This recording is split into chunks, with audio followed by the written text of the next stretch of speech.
ada pelaporan berkaitan dengan dugaan penggelapan dengan jabatan. Yang kami laporkan adalah saudara TA berkaitan dengan adanya awalnya bisnis antara TA dengan AW. Mereka membuat bisnis bersama di bidang F&B. Di tahun 2016 tersebut mereka berbisnis bersama, posisinya TA itu yang melakukan operasional dan AW adalah sebagai pihak komisaris. Nah, di 2019 TA akhirnya memberikan informasi kepada AW bahwa bisnis tersebut tutup. Nah, namun kan biasanya kalau perusahaan itu ada yang namanya profit and loss, laporan keuangan. Gitu loh. Nah, jadi si TA ini memberikan laporan kepada AW tidak lengkap atas laporan tersebut. Nah, kami melihat bahwa ada perbedaan atau adanya yang tidak kesesuaian antara laporan tersebut. Nah, akhirnya dari pihak klien kami, AW, melakukan audit eksternal. Nah, berkaitan dengan audit tersebut, ada temuan-temuan yang kita bisa lihat waktu itu saat diberitahukan kepada auditor bahwa ada dugaan yang harus diberikan pertanggungjawaban. Nah, itu yang sekarang ini kita sedang proses di Polres Jakarta Selatan. Si T ini sendiri sudah diperiksa ya? Oh, TA sudah diperiksa, sudah pernah diperiksa, betul. Tapi saat ini dia masih berstatus saksi. Betul. Maaf, maksudnya pemeriksaan dari TA sendiri dilakukan kapan? Oh, saya kurang tahu ya kalau TA kapan diperiksanya waktu itu ya. Selanjutnya sebenarnya kita tinggal nunggu dari pihak kepolisian sih untuk tindak lanjut selanjutnya gitu. Setelah perkara ini naik sidik, seharusnya pihak kepolisian sudah mempunyai agenda-agenda dan kami yakin sekali Polres Jakarta Selatan objektif, transparan dan pasti akan melihat perkara ini memang benar-benar secara terbuka lah. Ya karena ini berkaitan dengan kasus hukum ya Bang ya. Jadi ya AW sendiri ingin ya mau melihat bahwa apakah ini kan ini masih dugaan. Kalaupun nanti dari pihak kepolisian menganggap bahwa perkara ini jelas, duduk perkaranya jelas, mens reanya ada, ya berarti memang ada pelanggaran tindak pidana yang terjadi gitu. Berarti ya mau tidak mau harus diproses secara hukum yang ada di Indonesia. Kalau kita laporannya pasal 374 Mbak, penggelapan dengan jabatan. Ancaman hukumannya 5 tahun ya. Maksimal 5 tahun. Ya, terima kasih rekan-rekan sekalian bahwa kami dari Polres Metro Jakarta Selatan benar menerima laporan tentang adanya peristiwa dugaan tidak pidana penggelapan, di mana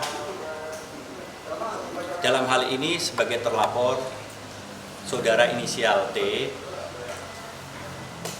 yang bekerja pada saat itu, yang bersangkutan bekerja di salah satu perusahaan, mantan istrinya inisial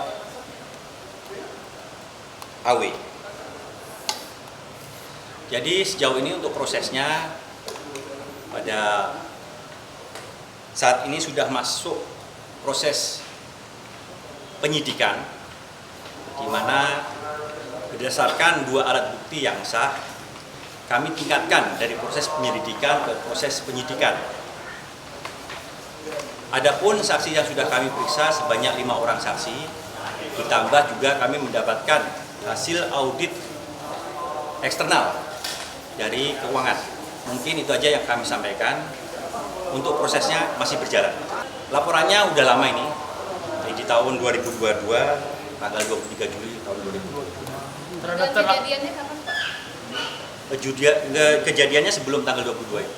Sudah, yang bersangkutan sudah menghadiri. Jadi pada saat proses penyelidikan sudah kami wawancara, kami klarifikasi. Selanjutnya nanti kami di dalam proses penyidikan ini kami akan panggil juga yang bersangkutan. Jika proses penyidikan yang dilakukan terhadap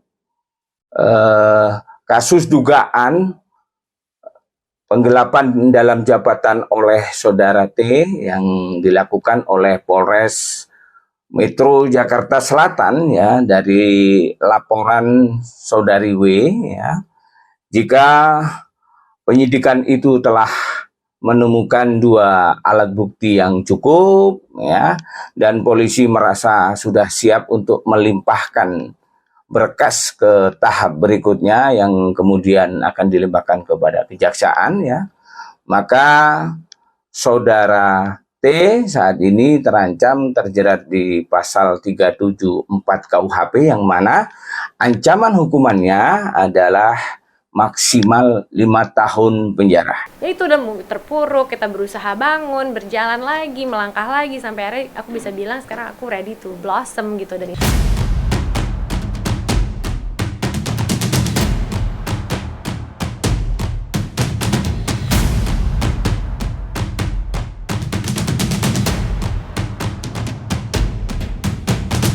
Kalau BCL sendiri sempat diperiksa nggak?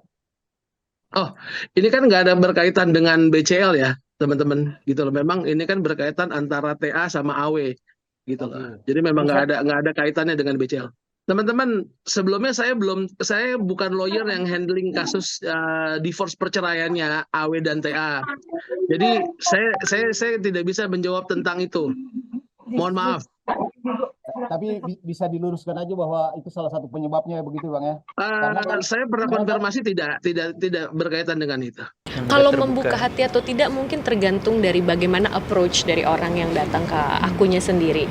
Oh, kalau tentang itu sih seharusnya sebagai suami sih ya dia bisa jadi panutan yang baik sih di keluarganya sih, nggak seperti itu gitu. Tapi kan sesuai proses hukum yang berlaku, ya nanti lihat hasilnya di persidangan aja sih kayak gitu sih. Buat bener atau salahnya gitu sih. Ya kalau itu sih sebenarnya kan kalau si Ashraf itu kan dulu terkenalnya baik gitu kan. Terus ternyata suami keduanya BCL ini kan terkenal sebelumnya kan nggak ada yang tahu nih latar belakangnya kayak gimana mungkin gitu kan. Kalau saya kan nggak tahu nih pribadi gitu. Ya ujuk-ujuk kayak gitu sih shock juga sih sebenarnya. Cuma ya nggak nyangka juga sih ternyata BCL dapat yang kayak gitu setelah Ashraf. Kalau menurut saya sih kayak gitu doang sih. Ya sayang banget, kenapa nggak dari dulu lihat bibit bobotnya aja? Sebelum nikah? Iya, sebelum nikah. Kenapa sekarang baru ketahuan gitu aja? Ya sedih banget sih. Ya mungkin dia merasa sakit juga lah, pasti kecewa.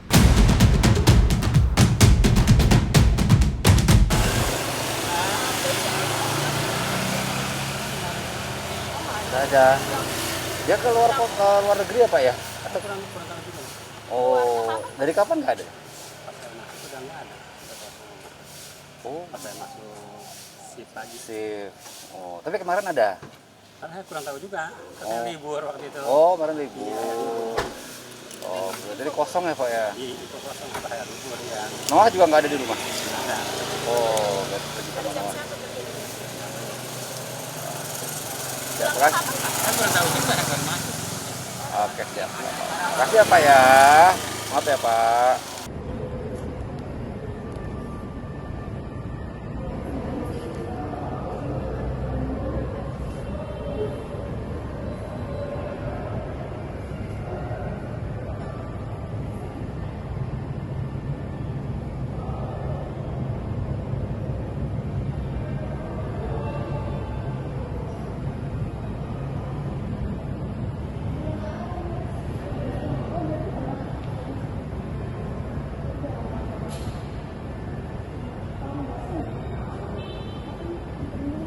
Kantornya nggak ada. Oh, nggak tahu juga.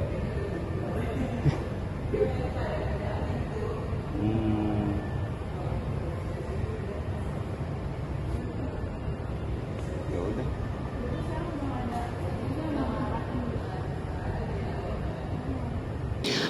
Yang pasti turut prihatin.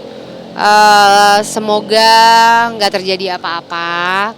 Semoga semuanya baik-baik aja gitu kan. Karena kan apa ya, kita kan juga nggak tahu ya mana yang benar mana yang salah gitu. Yang pasti kalaupun memang ada sesuatu kesalahpahaman, mudah-mudahan bisa diselesaikan dengan baik, bisa diselesaikan dengan kekeluargaan. Terus juga semoga Unge juga sabar, tabah, kuat menjalaninya. Yang pasti ujian itu kan ada untuk bahagia dunia akhirat ya insya Allah ya. Jadi gimana kitanya menghadapi berbagai ujian yang Allah kasih. Kalau lagi dikasih ujian berarti kan tandanya Allah sayang sama kita gitu. Jadi ya mudah-mudahan memang ini ujian yang Allah kasih buat Unge, suami dan keluarga sebagai tanda sayangnya Allah, dan semoga semuanya baik-baik aja, semoga bisa dilewati dengan baik, amin. Ya kalau kaget sih pasti kaget ya gitu, cuman kan apa ya sebagai teman yang pasti mendoakan yang baik-baik aja. Support apapun yang terbaik, walaupun kita juga belum tahu kan mana yang benar mana yang salah gitu.